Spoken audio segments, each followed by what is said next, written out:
నిర్మాతల వాయిస్ వినిపించదు, అసలు చిన్న నిర్మాతలకి అవసరమా అని చెప్పేసి కూడా క్వశ్చన్స్ వస్తున్నాయి. అంటే కేవలం పెద్దవాళ్ళకి మాత్రమే, కొంతమందికి మాత్రమే అన్న ఒక టాక్ కూడా ఉంది.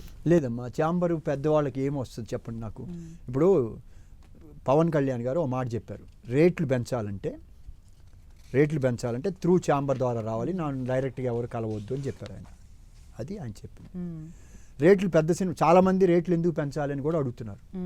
మాలో ఎగ్జిబిటర్సే వద్దంటున్నారు, ఎందుకంటే మిగతా సినిమాలకి ఎఫెక్ట్ అవుతుంది, ఉన్న డబ్బు అయిపోతుందనే యాంగిల్లో చెప్తున్నారు.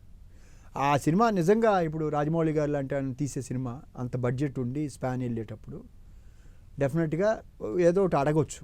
కానీ మీరు చూస్తే ఇప్పుడు అవతార్ వచ్చింది, దాని ఖర్చు ఎంత?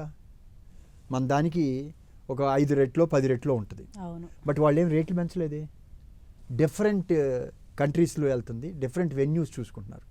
అలానే రాజమౌళి గారు కూడా ఆయన బాహుబలి చేసినప్పుడు కానీ ఎప్పుడు రానటువంటి జనాన్ని ఆకర్షించే దానికోసం ఎక్కువ మంది వచ్చేదానికి ప్రజెంట్ చేశారు.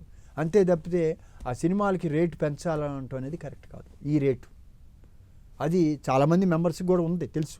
కిల్ చేస్తున్నాం మనం, కిల్ చేసుకోకూడదు అనేది ఉంది. అది చేతులు కాలిపోయింది. దాన్ని ఎలా సరి చేసుకోవాలనేది చూడాలి. పెద్దవాళ్ళకే వస్తుంది, చిన్నవాళ్ళకంటే చిన్నవాళ్ళ సమస్య ఏంటి? థియేటర్లు దొరకట్లేదు, యూఎఫ్ ఛార్జెస్ ఎక్కువ ఉన్నాయి, దానికి ఏం చేయాలి? అది సమస్య, అది చేయాలి. తర్వాత వాళ్ళకి ఇప్పుడు పెద్దవాళ్ళు సపోర్ట్ చేసి కొంచెం బాగా తీసేవాళ్ళకి, ఏ సినిమా పడితే ఆ సినిమా తీస్తే ఎలా ఇస్తారు? ఎన్ని సినిమాలు వస్తుంది? సక్సెస్ఫుల్ రేషియో ఎంత ఉంది?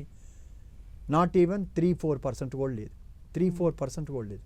ఒకప్పుడు బాగా ఉంటే నాకు తెలిసిన ఏదో ఒక సంవత్సరం ఎప్పుడో 16% ఎంత ఉంది సక్సెస్ఫుల్ రేషియో. అది అంటే 84% ఫెయిల్యూరు, 16% సక్సెస్ ఉండేది. తర్వాత ఎప్పుడు 7-8 మధ్య ఉంటుంది. ఆ మధ్య 2-3కి వచ్చింది ఇండస్ట్రీ అంతా ఇది.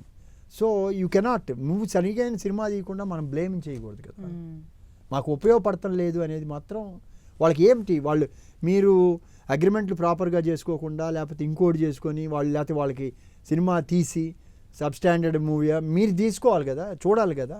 మనం ఇప్పుడు ఫ్రీగా మొన్న 2-3 సినిమాలు ఫ్రీ అని పెట్టారు, వితౌట్ చూసారా? చూడరు. ఫ్రీ అంటే వెళ్ళరు, రేట్ ఎక్కువ చేస్తే ఏదో ఉందనుకొని వెళ్తారు. అంటే జనం అలా ఉంది. ఇప్పుడు అలాంటప్పుడు ఓటీటీలో కూడా ఒకటి చెప్తున్నారు, ఇప్పుడు ఎవరు కొనపోయినా కూడా షేరింగ్ బేసిస్లో. ఇప్పుడు నేను జయదేవ్ సినిమా చేశాను, ఆ సినిమా లాసు, ఓటీటీ అడిగారు, ఇవ్వాల నేను, తర్వాత ఇచ్చా, నాకు 30,000-40,000 నెలకు వస్తూ ఉంటుంది. అంటే చూస్తే అది ఫ్రీ వస్తుంది, అది దాంట్లో పెట్టచ్చు. ఆ ప్లాట్ఫామ్ ఒకటి పెట్టించవచ్చు, మాట్లాడితే చేస్తారు. నెట్ఫ్లిక్స్లో వెళ్తాయి కొంచెం వాళ్ళ బాగుంటే కంటెంట్, అలాంటివి చేస్తారు. అంతేగాని మాకు మేము అనుకున్న కోరికలు చేస్తారంటే అది తెలీదు. అది జెన్యూన్గా ఉండే కోరికలు ఏదైనా చేస్తారు వాళ్ళు. ఓకే, అది రేపు వచ్చితో అడగాలి మీరు, నన్ను కాదు.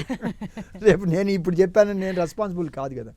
We are all selecting as EC మెంబర్గా పోటీ చేసాం, అవి వచ్చిన బాడీ తీసుకుంటుంది.